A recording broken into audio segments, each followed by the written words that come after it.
Good afternoon, ladies and gentlemen. Thanks for being here.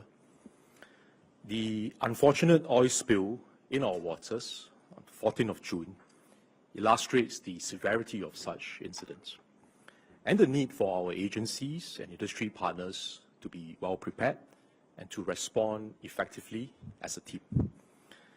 Beyond the immediate impact at the incident site and to our waters, we are also concerned about the impact to our beaches and wildlife, and to our community and businesses. Our agencies have been working closely with industry partners and volunteers to respond quickly to clean up the oil spill. We have also been monitoring its impact on multiple fronts and taking steps to mitigate or reduce them where possible, while developing plans for progressive recovery and resumption to normalcy.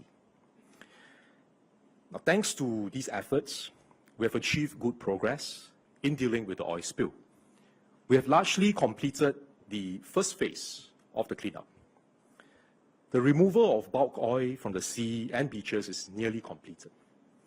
There has been no observed oil slick along the East Coast and Changi since 18 June, based on both satellite and drone images. We will remain vigilant and continue to monitor our waters for oil slicks and sheens. We are now ready to transit to the next phase, which involves more focused cleaning of difficult-to-reach areas at sea and on land, removing the remaining oil in the damaged bunker vessel, and working with our neighboring countries to mitigate the impact of the oil spill on them. This next phase will take time and requires careful attention given its complexity and the risk of repolluting affected areas.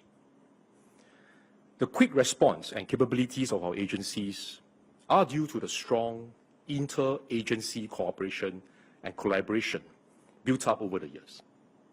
We have a well-established SOP and conducted oil spill response exercises every 2 years, involving the government agencies and our industry partners. The last exercise was conducted in 2022, with the next exercise planned for October this year. For this incident, our SOP has been effective, and our agencies, industry partners, and volunteers have done well. Today, I would like to cover 2 areas. First, I'll take you through a chronology of the incident from 14 June and the steps taken by MPA in the immediate period after the incident, as well as during the first phase of the cleanup operations. And second, to share our plans going forward under phase 2. Let me begin with the chronology of events, starting from the point when MPA was notified of this allusion at 2:22 p.m. on 14 June. Its first patrol craft arrived at the incident site 11 minutes later at 2:33 p.m. Upon confirming that oil had spilled into the water, the patrol craft sprayed dispersant on the observed oil sheens to treat the oil. This needs to be done quickly so that the dispersant can start to break down the oil, which will facilitate subsequent cleaning operations at sea and on land. Otherwise, the oil will start to harden over time and become more difficult to remove. Besides the initial patrol vessel, 11 more vessels from MPA and their contractors were deployed to assist in the response, including through the spraying of dispersants or monitoring for oil slicks in the water. MPA also focused on the safety of the damaged vessel to confirm that it would not sink, and conducted checks to ensure that the crew was safe and the spillage was under control. And these steps were critical to prevent more oil from spilling into the sea. There was no further spillage after the initial gush, which released an estimated 400 tons of oil into the sea. Next, MPA activated TNT Salvage Asia, whose staff contacted their boss, Captain Anuj Sahai, at 2:55 p.m. to lay containment booms around the damaged vessel. As Captain Anuj had shared with the media recently, he and his team needed a few hours upon activation to load up the heavy equipment on their vessel and another few hours for their workboats to sail to the incident site. TNT's vessel arrived at the incident location at 9:41 p.m. on 14 June. Despite the challenges of working at night and under bad weather conditions, TNT did well to deploy 200 meters of oil booms around the damaged vessel by working through the night. The deployment of the oil booms was completed at 5:15 a.m. on 15 June. The steps taken by MPA and TNT and their response times are in line with international industry practices for responses to oil spills. As Professor Shane Snyder, currently at Georgia Institute of Technology and former Executive Director of Nanyang Environment and Water Research Institute, said during his interview with the media, Singapore's response to the oil spill was extremely fast. Allow me to explain the purpose of deploying containment oil booms around the damaged vessel, as there's some misperception that these oil booms could have prevented the spilled oil from floating elsewhere and going on shore. Now, first, an oil spill is not like spilling coffee on the floor. If you spill coffee on the floor, the coffee will remain there. You can go get a mop to clean it up. The oil that spills into the ocean, especially when it is a sudden discharge of a large amount, like what happened on 14 June, the oil will not remain stationary at the incident site. It will be carried by tidal currents and waves and start to move away from the site. And as I mentioned earlier, deploying the containment boom around the damaged vessel will take several hours, including the time for the vessel to arrive at the incident site and the time taken to fully deploy the booms. During this time, we must expect a significant amount of the oil that has been spilled into the sea to be carried by tidal currents and waves to other locations away from the incident site.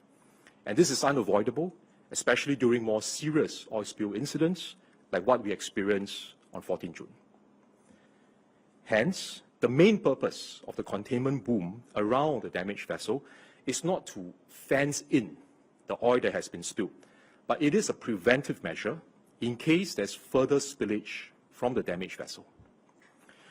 The containment boom can also help to catch some of the oil spill which remain in the vicinity of the incident location and did not float elsewhere.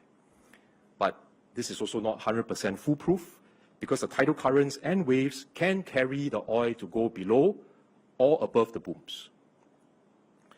So some may ask why we did not then place booms along our waterfronts and coastlines immediately to prevent the oil from washing onshore.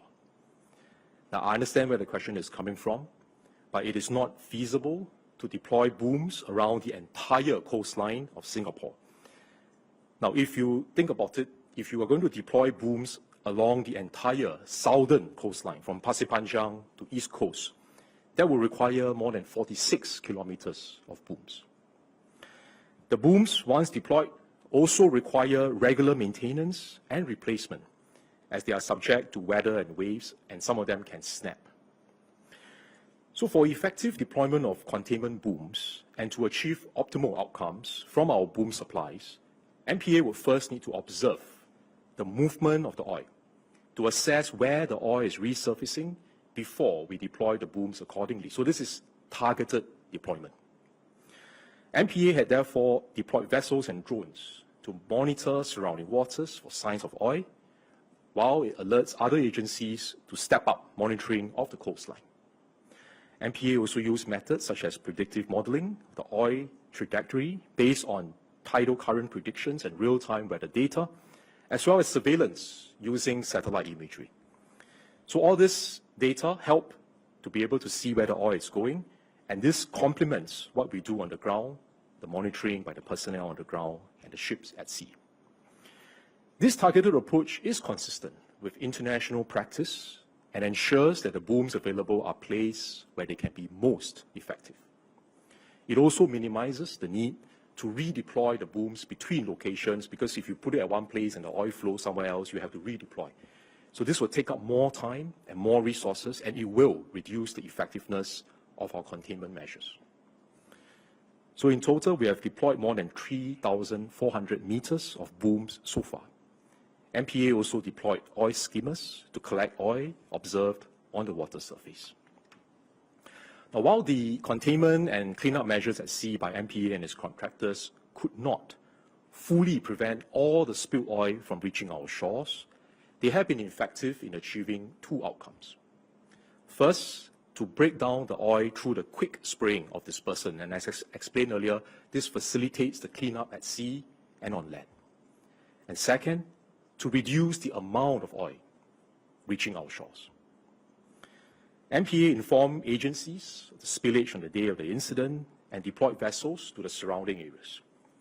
Agencies, including NEA and SDC, also actively monitored the waters and developing situation and stood ready to respond to oil drifting towards our shores. For example, SDC began to cordon off affected parts of Palawan Beach at about 9:20 p.m. on 14 June, when they first sighted oil sheens on the beach. Spilled oil started reaching our shoreline in Sentosa on the night of 14 June and progressively on the morning of 15 June. Upon observing the spread of oil in waters at Palawan, Siloso, and Tanjong beaches at around 7 a.m., SDC immediately deployed workers to commence cleanup. NEA mobilized their personnel and public cleaning service providers to carry out cleanup operations at East Coast Park, Labrador Nature Reserve, and later Tanah Merah Beach. NEA personnel have supported the cleanup of Sentosa beaches since 19 June. Minister Grace Fu will share more on the progress of the land cleanup in her remarks later. Now, I'll now touch on MOT and MPA's plans for the next phase of our cleanup. Following MPA's initial response to limit the immediate impact of the oil spill, most of the work has been to deal with bulk oil collection on water and land. And this entailed the deployment of assets such as 4 current busters, 4 oil skimmers, and more than 3,400 meters of oil booms. MPA will support our fellow agencies on the continued cleaning up and progressive reopening of our beaches and waterfront areas. Minister Grace Fu and Minister Desmond Lee will share more about these plans. The oil spill situation remains dynamic. Even with the bulk of the cleanup operations nearly completed, some oil remains dispersed within the water column. So we will have to continue to closely monitor the situation at sea, including to watch out for oil that may resurface and float into and affect our coastlines. This is still ongoing work. Another important task ahead is to remove the remaining fuel oil from the damaged vessel. MPA will conduct operations to safely remove the remaining fuel oil from the damaged vessel. And this has to be done very carefully to ensure no further spillage. Our surveyors have completed their assessment and expect the removal operations to take about 1 to 2 weeks. Now, in addition to the remaining fuel oil in the ruptured cargo tank, the vessel was also carrying approximately 800 metric tons of fuel oil in other cargo tanks that fortunately were not damaged. As the remaining fuel in the ruptured cargo tank may be contaminated, all extracted liquid cargo will be sent to Clean Seas, a licensed toxic industrial waste collector for processing. Clean Seas will process the oil into products which may be further processed and refined into oils of commercial value. Our agencies have been in regular contact with their counterparts from Malaysia and Indonesia since the beginning of the incident, and we stand ready to assist. As the Straits of Malacca and Singapore is a busy shipping channel and an important source of livelihoods for our people, Singapore, Malaysia, and Indonesia have long-standing arrangements and procedures to respond to oil pollution. We also established a revolving fund committee in 1981 to enable quick response to such incidents, which could happen in our waters or it could happen in the waters of our neighbors. Investigations into the incident are ongoing. The prelim findings showed that the elision was caused by the dredger experiencing sudden loss of engine and steering controls. The elision was not due to port congestion, as our port waters and anchorages are not congested. MPA, as the port state, is coordinating closely with their Dutch counterparts, the flag state of the dredger, involved to carry out the investigation. The ship masters and crew of the vessels involved are cooperating fully with the investigations, and the dredger will remain in Singapore's waters until the investigation is completed. The cost of measures taken after the spill, the resulting economic losses, and the environmental damages arising from the contamination can be assessed for claims. In accordance with international and local laws, the owner of the bunker vessel, Marine Honor, has strict liability for the incident. And this means that it is liable, even if it is not at fault, for the pollution damage caused by the oil spill from its tanker. Their insurer, British Marine, has thus set up a third-party contact to receive claims from affected parties. The owner of Marine Honor retains the right to take recourse action against third parties for its pollution liability. Please allow me to now say a few words in Mandarin. 事发后，各政府机构和业界伙伴和志愿者紧密合作，联手清理油污。我们也迅速采取行动，尽量减少油污的影响，同时制定计划，让各方面逐步的恢复正常。我们取得良好的进展。第一阶段的清理工作已大致完成，我们正进入下一阶段的工作。根据卫星和无人机的图像，在6月18号以来，东海岸和樟宜海岸已无浮油，但我们将继续保持警惕，密切地监测我国的水域。我们能迅速地应付，是因为多年来建立了密切的合作关系，定期举行演习，我们有完善的工作流程，每2年定期的举行漏油事故应变演习。参与者呢，包括了政府机构，还有我们的业界伙伴。上一次演习是在2年前，下一次演习计划在今年10月进行。我在此要感谢我们的工作团队的同事们和我们的志愿者，他们过去10天的努力，让我们取得良好的进展。我们接下来还有很多重要的工作要完成，所以需要大家呢能够继续的齐心协力，分工合作。谢谢。I'll now pass the time to Minister Chris. Thank you very much, Hong Tat. Good afternoon, ladies and gentlemen. I will first address the land-based cleaning operations, the challenges involved, and our emphasis on worker safety. I will also provide our estimates on when the beaches can be reopened, as well as how agencies are closely monitoring the impact on affected businesses. Lastly, I will address the efforts by the MSE agencies, NEA, PUB, SFA, in monitoring the impact of our food safety, air, and water quality. First, the progress on land-based cleanup. Agencies have made good progress in land-based cleanup operations. Over 700 cleaning personnel have been deployed, and much of the oil on our beachfront has been cleaned up. About 550 tons of oil-soaked sand and debris from the affected beaches has been removed, and this is being sent to toxic waste treatment facilities for safe treatment and disposal. A total of over 3,400 meters of boom, as we have heard earlier on, have been deployed to prevent oil from being washed ashore or into our inland canals. This effort would not have been possible without the tireless and coordinated efforts of our cleaning personnel from agencies and their service providers. Their well-being is our priority, and we have taken steps to protect their safety. First, on air quality. NEA has been conducting daily air quality tests at East Coast Park, Sentosa, and Labrador Nature Reserve to ensure the safety of the public and cleanup personnel. The air quality info is updated daily on NEA's website. It is easily accessible from the homepage. The test includes measuring levels of volatile organic compounds, VOCs, that are commonly associated with bunkering fuels and other petrochemicals.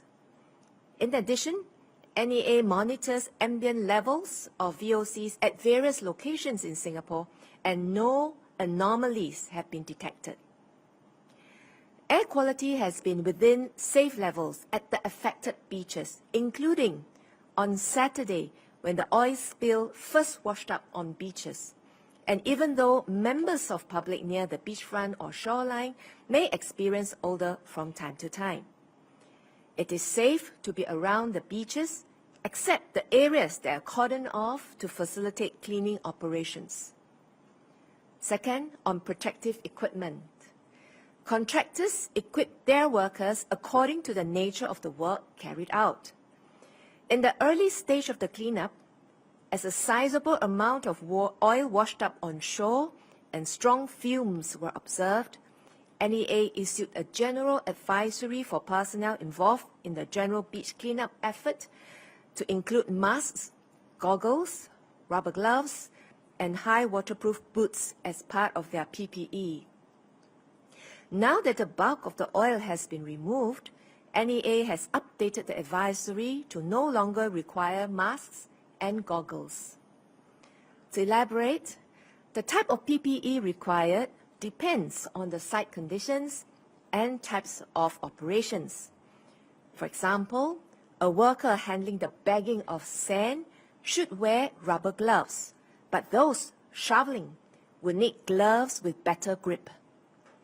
Contractors can assess the site conditions, nature of tasks, and risks and decide what is safe and practical.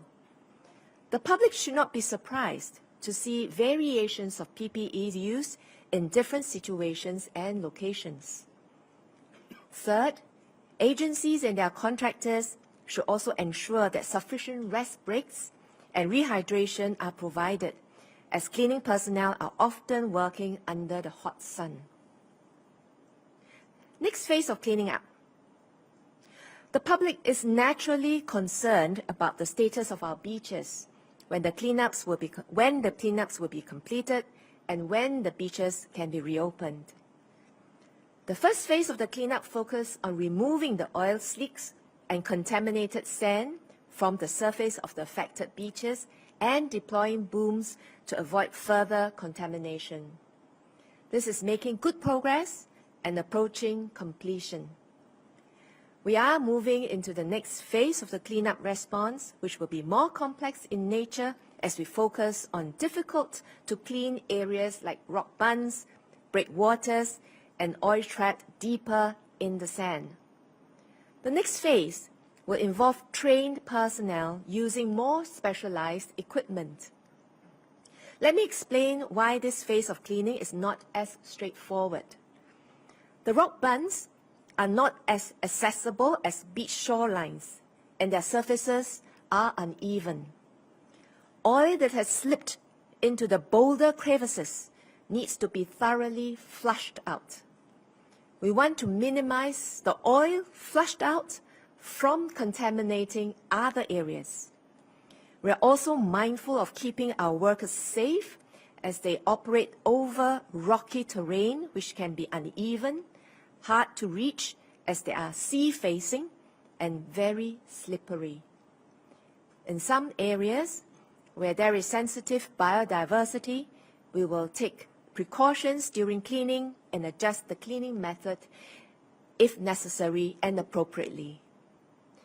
Even as we clear the beach and shoreline, oil remnants at sea may still wash ashore. There could also be secondary contamination from the cleaning of other areas. So we will need to continue with the regular cleaning of beaches even as we embark on more specialized cleaning.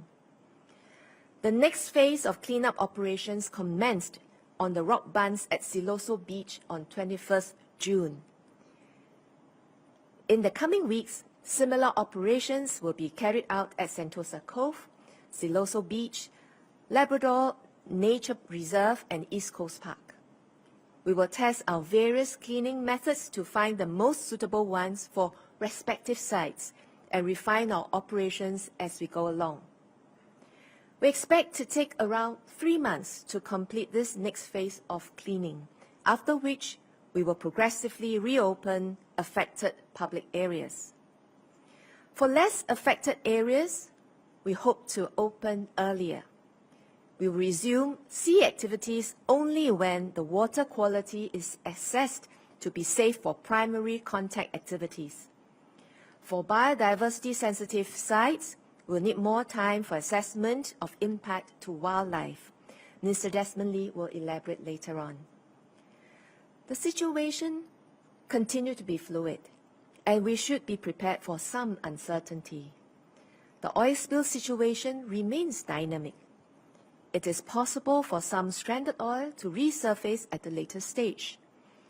Oil that has resurfaced in one location can also flow to and affect other areas, carried by wind, current, and tide, and this may affect the completion of cleaning.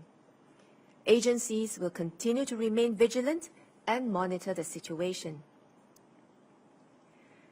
I wish to thank our many volunteers who have offered their time and effort to assist in the cleanup operations. So far, our volunteers have not been directly involved in actual cleanup actions due to the complexity of the task and for their personal safety. We have largely completed the initial phase of cleaning and are embarking on more specialized cleaning.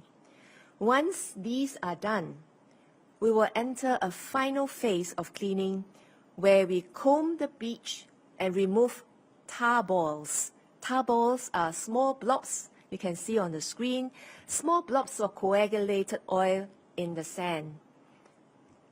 This will likely be done with rakes and sieves rather than shovels to avoid removing too much uncontaminated sand.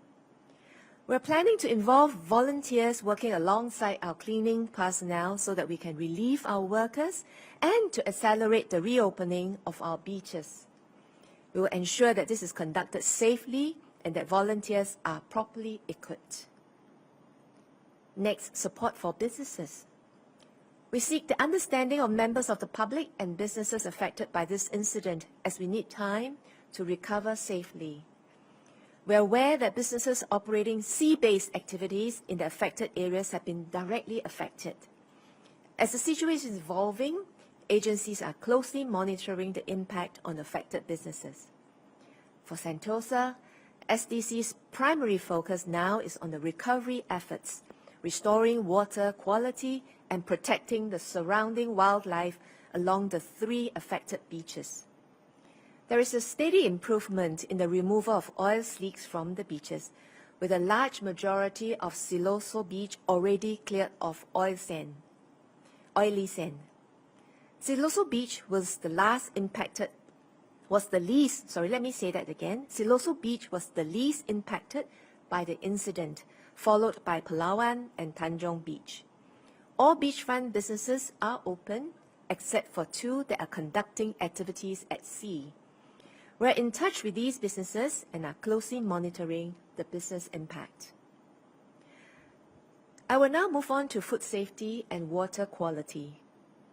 Our nearest local fish farms are located in the Johor Straits, away from the path of the oil spill. None have been affected thus far. MPA had deployed a quick response force on standby near our fish farms, ready to carry out oil response operations in the event of oil sightings. Our local fish remains safe to consume. To ensure food safety, SFA has been taking samples of seafood from farms twice daily for testing. And to date, our test results did not indicate any food safety concerns and there is no taint of petroleum detected. Nevertheless, we remain vigilant. SFA has been in close contact with fish farms to put in place a range of preventive measures. SFA issued advisory to the farms and provided hotlines for the farms to call should the farms notice any abnormalities or require any assistance. SFA has also distributed canvas sheets and absorbent pads to our farms to prevent potential contamination should the oil spill spread to our farms. SFA and some farms have preemptively deployed canvas sheets around the perimeter of the farms to reduce the risk of oil incursion into the farm. SFA has also been engaging farmers to stand ready for other measures, such as early harvesting of fish if needed. Beyond the testing of local seafood, SFA regularly tests food imported into Singapore as part of its surveillance and monitoring regime. On beach water quality, NEA is also monitoring the water quality at affected beaches. No oil has been observed at Changi Beach. As a precaution, we have advised members of the public to avoid swimming and other primary water contact activities at Changi Beach until further notice.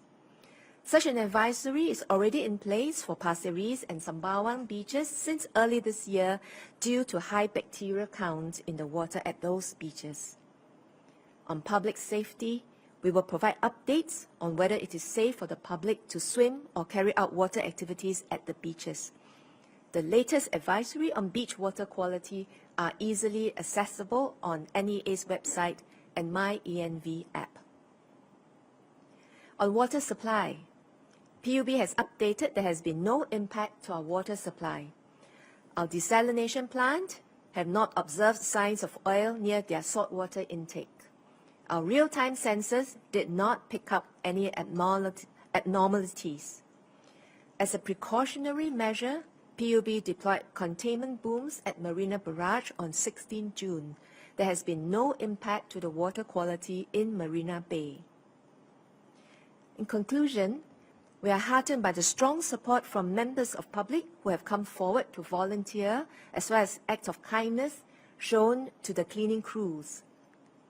Whilst we have made good progress in our cleaning operation, we need more time to clean the rock bunds and complicated shoreline.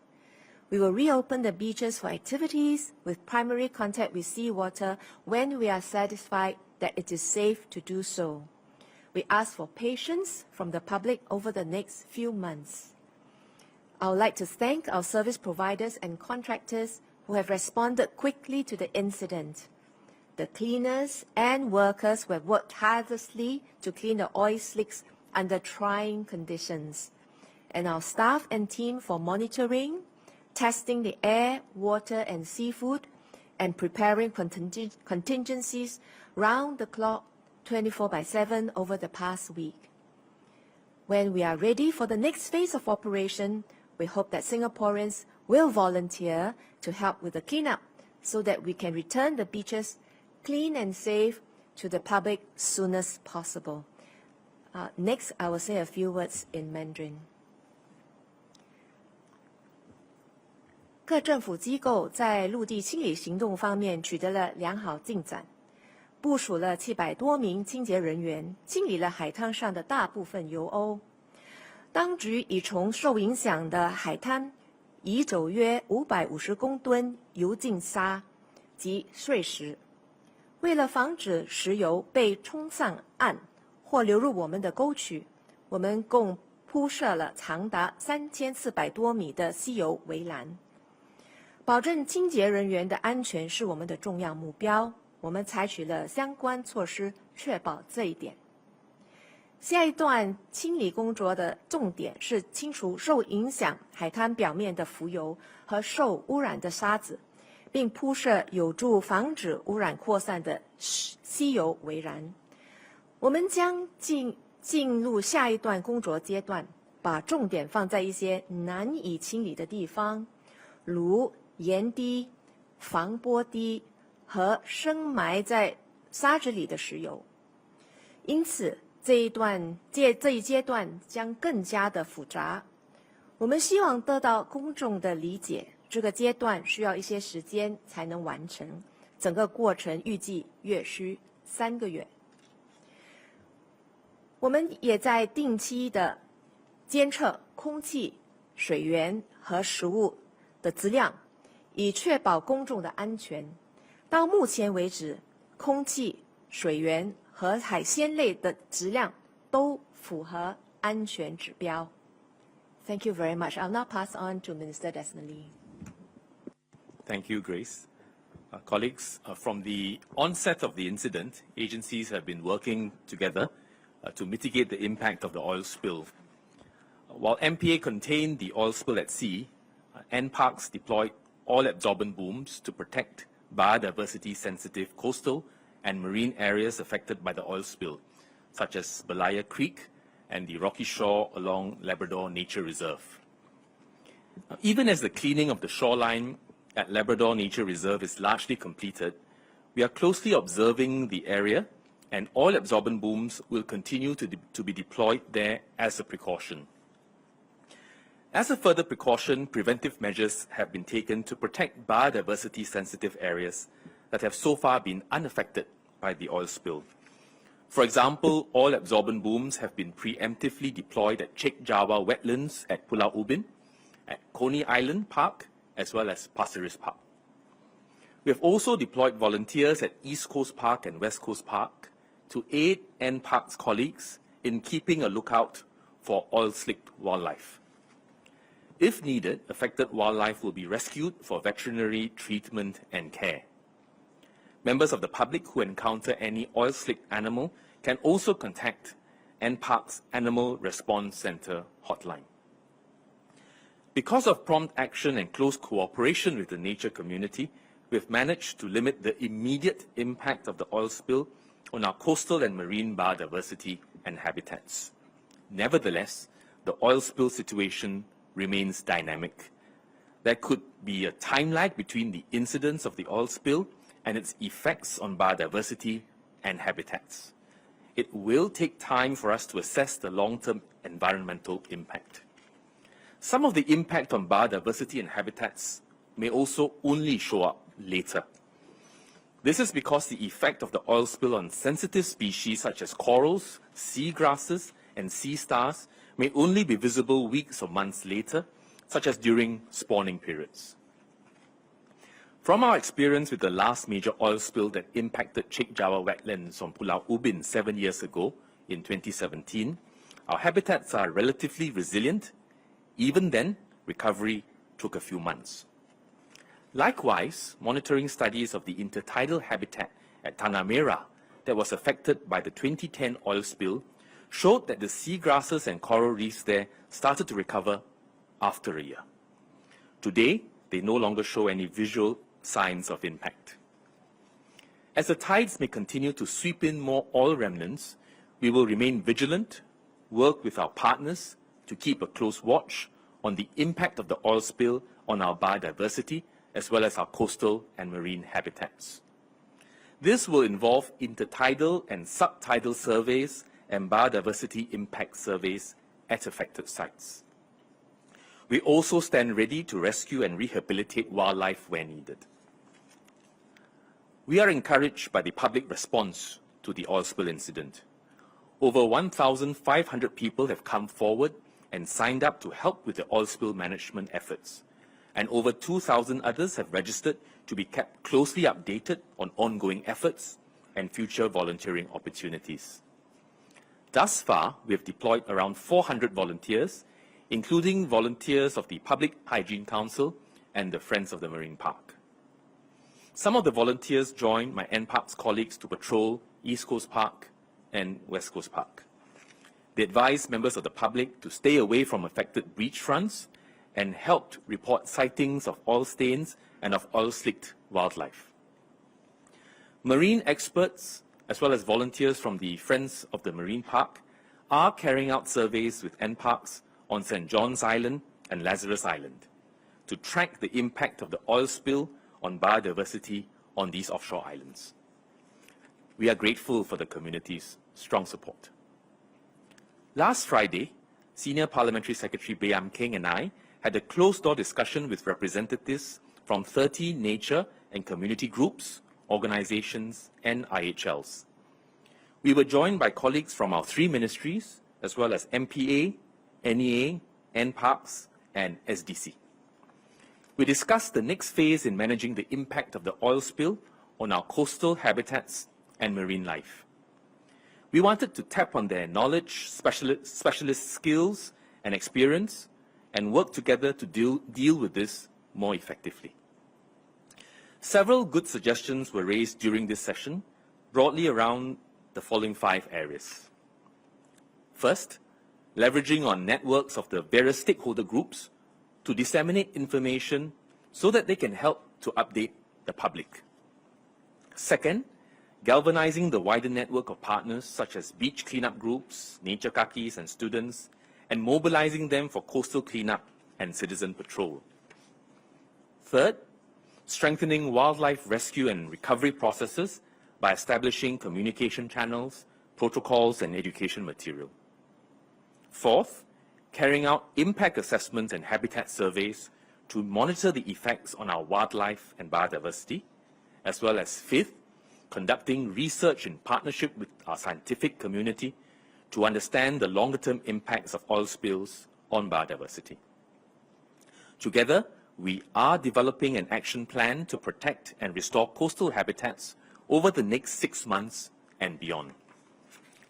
Now, when NEA colleagues have assessed the affected areas to be safe and can be open for public access, we will work with our partners on recovery efforts, which include coastal cleanup activities, beach patrols, wildlife recovery, and habitat surveys. Our friends of the Marine Park will partner us on habitat surveys at the intertidal areas such as along East Coast Park and Changi Beach Park. We will also work with volunteers to carry out intertidal and subtidal surveys on our southern islands. Community beach cleanup groups such as STRIDE and International Coastal Cleanup Singapore, ICCS, have started to coordinate their networks so that they can organize beach cleanups once we can do so. Our partners from Mandai Wildlife Group, Singapore Veterinary Association, ACRES, and the Sea Aquarium have a pool of veterinarians and have offered to support our wildlife rescue and rehabilitation efforts if we find distressed animals in the coming days, weeks, and months.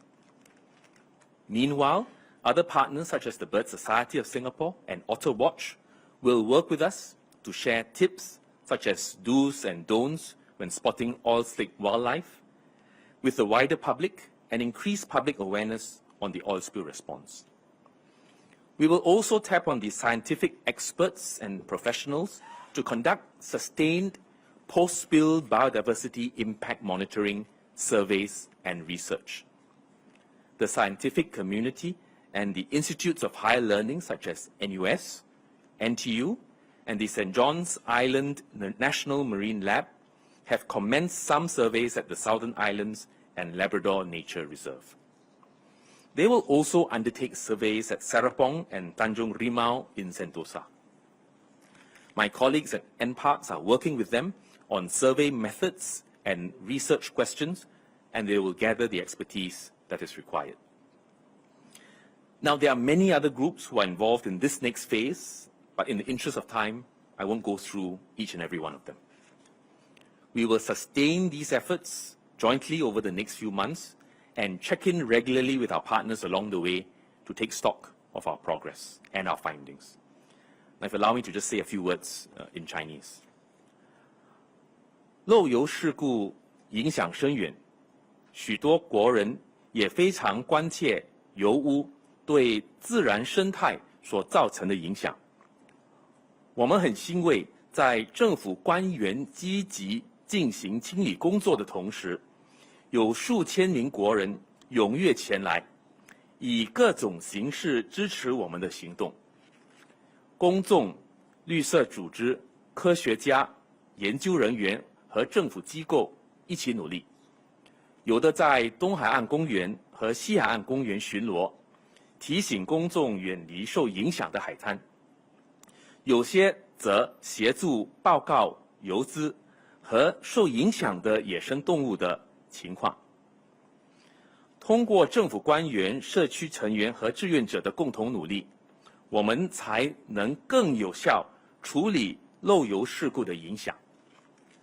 上周五，我们还举行了多机构会议，与绿色组织、科学专家、基层组织等相关团体探讨和磋商，拟定未来6个月以上的行动计划。一旦环境安全，我们将展开海滩清理、恢复野生动物和检测栖息地调查的工作。新加坡人在这次的事件中所体现的团结和决心，展现我们对自然生态的爱护。让我们继续努力合作，共同为维护我们生物多样性和自然环境而努力。Now, in the last 10 days, our agencies have worked together and coordinated the response to the oil slick incident or the oil spill incident. We have partnered industry as well as our community in this effort. With this, we've been able to limit the immediate impact of the oil spill. Now, in any incident, there are always learning points. In fact, our operational responses have been enhanced from our experience in previous incidents, as well as from international best practices. We will do the same here. The situation is still dynamic and evolving. We are watching the situation closely, and our focus now is on the ongoing operations. We would like to thank the community, as well as our colleagues and our contractors, for coming together to work on these efforts, support these efforts, and we'll continue to partner and support them. Thank you. Thank you, Ministers. We will now open for questions from the media. A gentle reminder to identify yourself, your media outlet, and to keep your questions brief. May we have the first question, please? The man in the blue shirt, yes. Hi, Ministers. Thanks for the briefing. This is Justin from CNA. I have two questions. First, I want to ask about the day of the oil spill itself on June 14. In the first press release that day, it gave no information on the possible spread of oil, which could be why the oil washing ashore on Saturday came as a surprise to some members of the public. So why was there no information about this at first? And my second question is on the deployment of containment booms. I understand the time in which the booms were laid out is within industry standards, but is there room for improvement, or is MOT looking to improve the response time for such spills, given that the quick response is crucial when such an oil spill happens?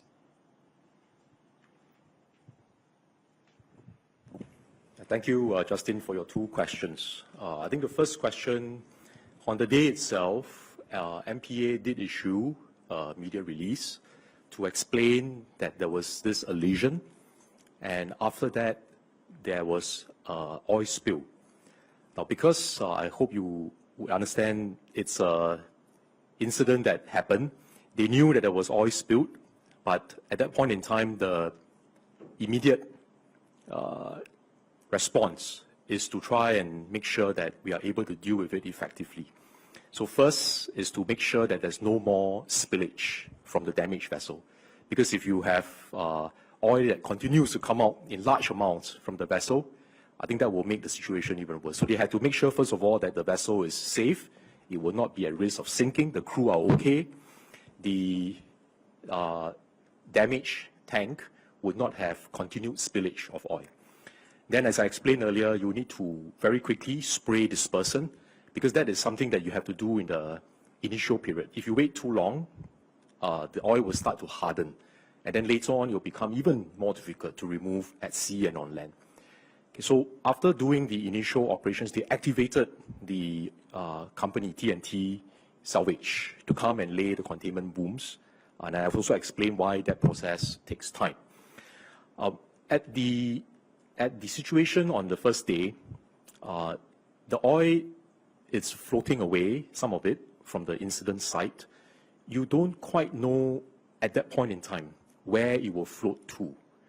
So therefore, which of the shores and the beaches will be affected at that point in time. So MPA alerted our agencies, and then they deployed staff to be on the lookout. MPA also deployed vessels and drones to monitor, to track where the oil is going, and then to be able to then deal with it both at sea and on land. And as I shared in my remarks earlier, SDC, that evening itself, on the 14th of June, spotted some oil sheens, and then they started to take some measures to deal with the situation. Your second question about the booms, I think it depends a lot on the weather conditions, on also, I think, whether it's daytime or nighttime. So if in a situation where it is a daytime operation and the weather is fine, definitely I think the operator will be able to deploy more quickly compared to the situation that we had that day when it was nighttime and the weather conditions were not very good. Now, having said that, I think the important point to recognize is this. The containment booms are not intended as a way to fence in the oil that has been spilled. That is not possible. And this is not just in Singapore, this is also the case internationally, because by the time the containment boom vessel has arrived and deployed the booms, minimally it will take several hours, even if you are very, very fast. And you're able to deploy very, very quickly. It's an operation that takes time because of the scale that's involved. So that being the case, the oil would have floated away. So the response to oil spills is not to fence in the oil that has been spilled, but to take that as a preventive measure in case there's further spillage from a damaged vessel, and to then track where the oil is going and to then be able to deal with it downstream at other locations, both at sea and on land. I hope that answers your question, Justin. Thank you. The lady in black on the second row. Hi, Ministers. Ching Yi from Zaobao. I have a couple of questions. First, to clarify about the timeline for the reopening of the waters. Timeline for reopening of waters. Okay, the specialized cleanup operations are expected to take around 3 months. Does it mean that the waters on East Coast Parks and Sentosa can only be opened after 3 months, or do you have a clearer timeline so that the public can have a better idea? And also, 3 ministers have mentioned the situation is very dynamic. So with the next 2 weeks of rainy weathers, how would the rain be affecting the cleaning works? Secondly, Mrs. Grace Fu mentioned about help support for businesses. What kind of support or help that you may be looking at to rental to businesses? Does it mean like rental rebate or that kind? Or how many businesses are affected by this? And lastly, one question is on Malaysia's claim on the impact of oil spill.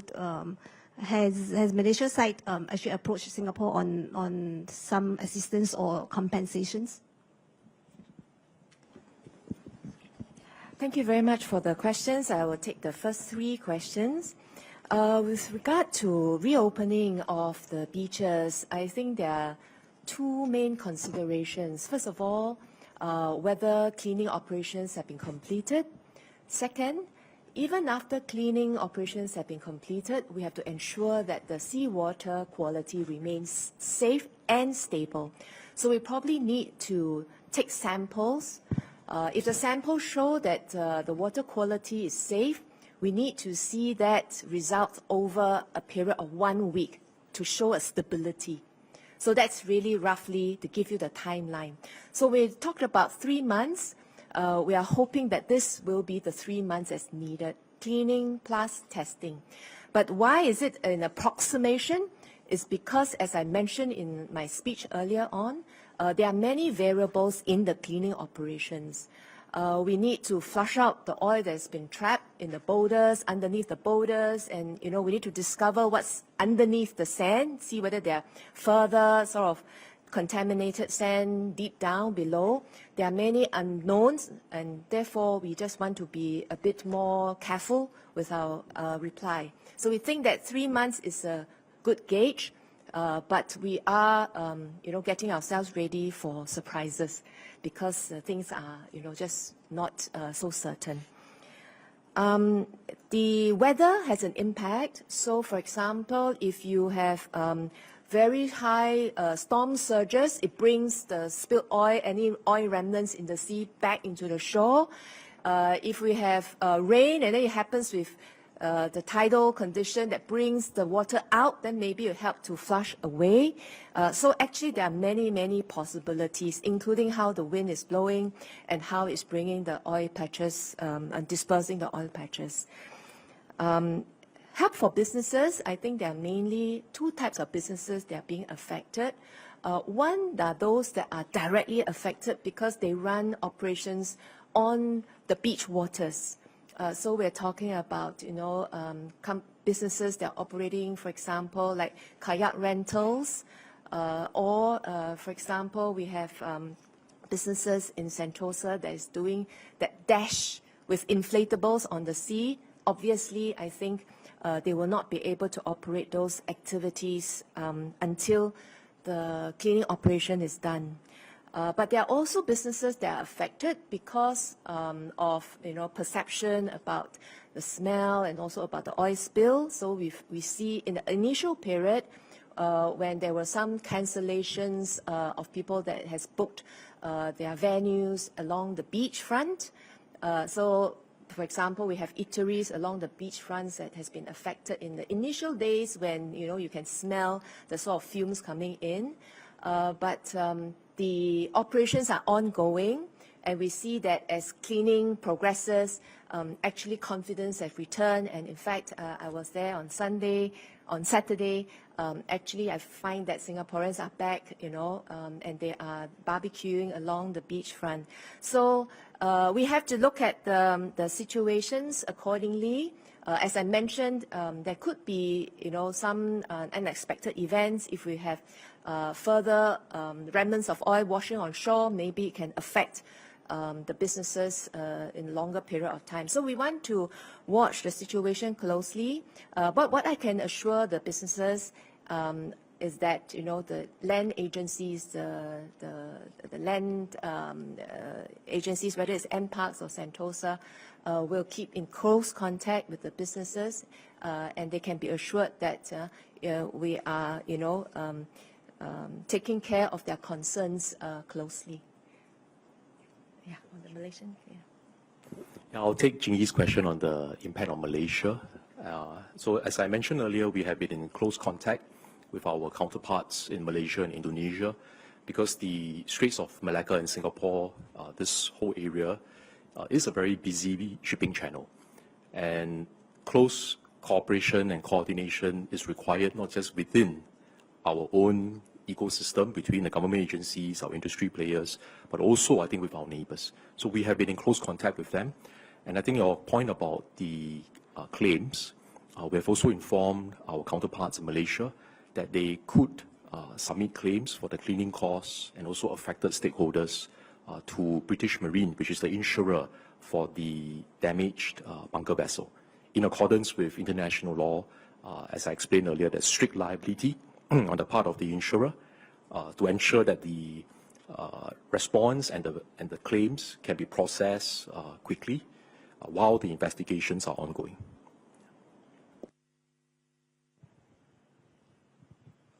The lady in the third row, in blue, please. Okay. Hi, Ministers. Thank you for your presentations. I'm Audrey from the Straits Times. I have a couple of questions for Ms. Wu and Mr. Lee.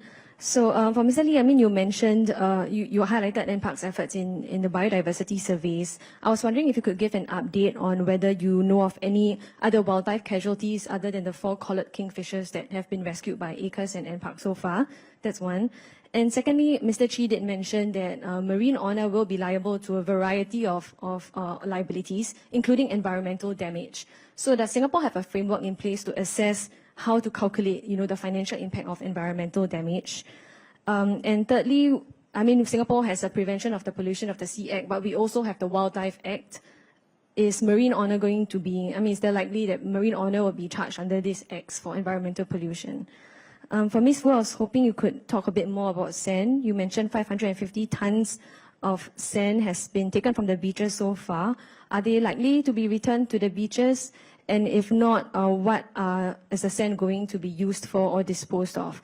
I think it was mentioned during an earlier media visit to one of the treatment facilities that they could be used for sandbags, but I'm not sure how many sandbags we need. 550 tons seems like a lot. Could it eventually be used for reclamation of Long Island, for instance? That would be one. And secondly, does Singapore have to import more sand? I think ministers are well aware of Singapore's reputation when it comes to importing sand, so I was just hoping you could provide some clarity on that. Thank you. I'll just address Audrey's first few questions. There were reports on the 4 collared kingfishers, 2 by NParks AVS and 2 by ACRES. And ST has reported that 2 have succumbed. The other 2 are still being treated. As for other wildlife, as I've said, both NParks as well as our community and nature partners and our volunteers are on the lookout for oil slick wildlife and will respond when we encounter them. So this is something that we're still watching out for in terms of the impact to both habitats as well as to wildlife, marine, avian fauna, and so on. Assessing the impact of the damage to the environment, I think Minister Chee Hong had addressed that earlier. There is a strict liability framework. Different parties will put in the claims, and then it will be assessed based on the claims put forward. As for whether the Wildlife Act will be involved, I think let the investigations run its course, and then the relevant agencies will determine whether the matter needs to be pursued further under relevant legislation. 550 tons of sand has to be handled by industrial toxic waste companies. They are collected, they are sent to their premises, subjected to basically a heat process to evaporate the water as well as oil in there. We will collect the liquid, the oil separately, and that can have a secondary life. It can have some resale value and reuse. As for the contaminated sand, it will be treated most likely through our incineration process. What we're going to use as incinerated products, it will be no different from the way that we are treating our municipal waste, whether it is for landfill or other purposes. We have no intention of segregating the sand, the contaminated sand, separately. So it will be treated together along with our municipal sand after the initial toxic waste treatment process. And what do we do? Do we need to have replacement for these sand that's removed? I think we will wait and see. I think the environment has a way of rehabilitation, and let's just look at it later and after all the cleaning processes have been done, and then keep an eye on its environmental impact then.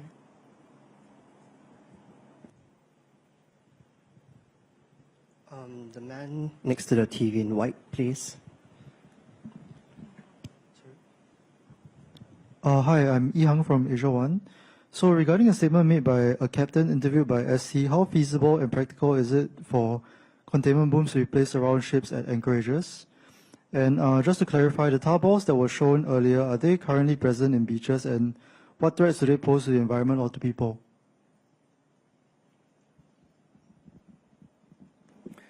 Thank you for your question. I will take your first part of the question, and then Minister Grace Fu will address the question about the tar balls. I saw the remark from the industry veteran, and I must say I'm not sure why he made that suggestion to place containment booms around vessels that are in our anchorages. Based on our checks with industry players, they don't think this is a practical or feasible move. And it is also not a practice in other major ports around the world. Let me explain why this is something that would not be feasible in practice. In our port, and I'm sure that's the case in many other major ports, we have many vessels at any one time. In our case, it's 1,000 vessels in our anchorage. And these vessels move in and out. So they come into Singapore, some to take supplies, some to offload cargo, take cargo, and then they will leave. So it's a very dynamic situation with large numbers of vessels. I explained earlier that it takes time to deploy the containment booms. So you can imagine if you had to do this for every ship in our anchorage, and there are 1,000 of them at any one time. This whole process will take a long time and will cost a lot of money. And industry players don't think that doing so preemptively is actually practical or feasible.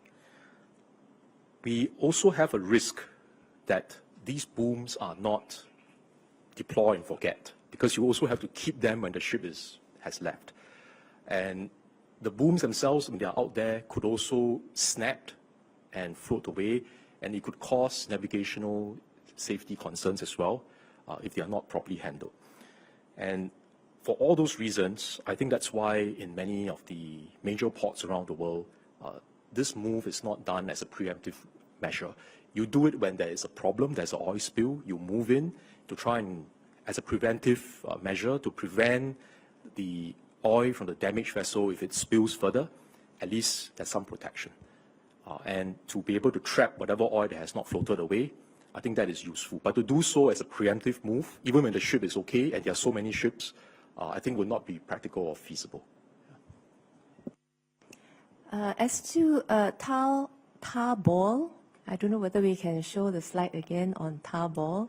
On hindsight, we should have put a reference measurement. But actually, they're very, very small in size. I think the largest patch would probably be like nail size. But I'm told by the experts that over time, the next few days or weeks, with sun and heat shining on it, subjected to heat and the sun, they will actually coagulate further. And when it mixes with sand, it hardens. So we think that by that time, we can actually use a sieve to sieve them out. We have to make sure that it is safe for us to handle. If it's safe for the workers, I think we want to make it safe for the volunteers as well. And I will personally go down and try this out as well. It's something that we hope that, we can, use sort of a more generic method to manage this, to handle the long stretch of beach that has this tar balls. If we can handle it with volunteers' help, then it can actually free our cleaners to do the very specialized work, the cleaning of the rock buns and so on. So this is something that we are still working with our experts. So watch this space. When it's safe to do so, we will then, get the volunteers to join us. And of course, the volunteers will join us with proper gears and protection. In the interest of time, we will now take the last 2 or 3 questions. I think we'll take 2 questions at the same time. The lady in black on the 3rd row and the lady over there next to the TV on the 3rd row. Thank you. Thank you and good afternoon. I'm Shah from the Business Times. I have 2 questions. My first question is, in terms of preventive controls, I understand that the preemptive placement of booms, as you explained, is not feasible, but in light of this incident, are there any other learning points or updates to, preventive measures or mitigation measures at our ports to deal with this kind of oil spill again, and how will we balance that against the competitiveness of our port? My second question is on the future of fuel, because ships are moving towards using ammonia and methanol, which could be pretty toxic to marine life. So how will this incident guide how Singapore prepares, to deal with these kinds of marine fuel spills? Thank you. Hi, I'm hi, I'm Nasha from CNE TV. So I wanted to check on the claims part. So, given the cost incurred in the cleanup and third-party claims and now possible claims from Malaysia as well, what happens if the vessel or insurer tries to limit their liability or cap it at a certain amount? And will small businesses be able to, seek assistance to make claims, going forward? Thank you. I think I'll take both questions.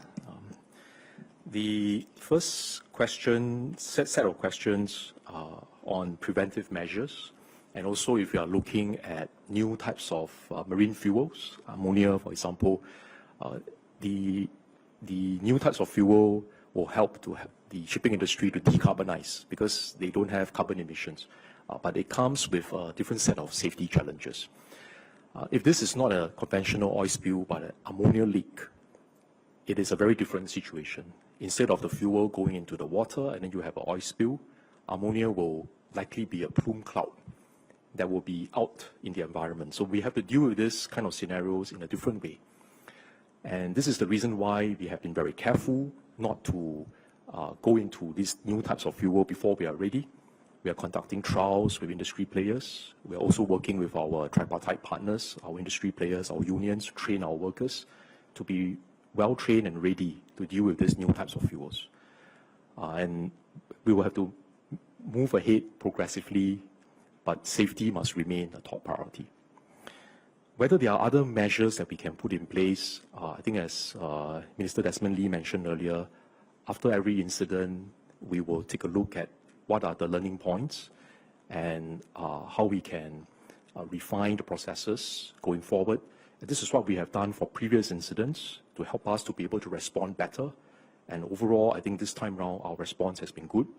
But whether there are some areas, some learning points that we can incorporate for future incidents, I think this is something that we will certainly do so after we finish the cleaning up and the resumption to normalcy.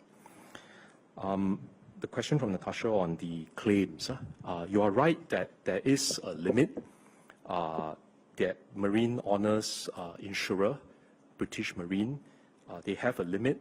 And under the law, this limit is set at about 8 million Singapore dollars.